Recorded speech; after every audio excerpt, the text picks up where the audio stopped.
In this video, I'm going to show you how to reset home screen layout on iPhone. So with home screen layout reset, you can reset the screen settings, the home settings to default.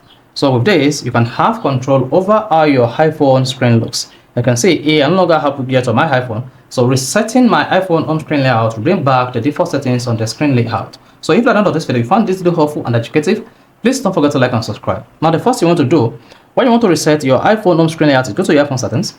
On the settings page, scroll down and click on General. Under General, scroll down and tap Transfer or Reset iPhone. Then once you click on that, you should be taken to where to prepare for new iPhone. But in this case, we are only interested in resetting the iPhone home screen only. Then click on Reset.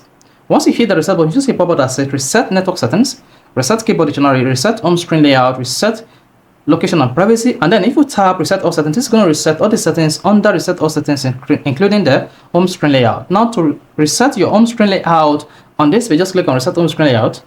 Then you should see what that says. This will reset your home screen layout to factory default. Then go ahead and click on Reset Home Screen. Once you hit that, you are good to go. Just return back to your iPhone home screen, and this is what you're going to see. You see that?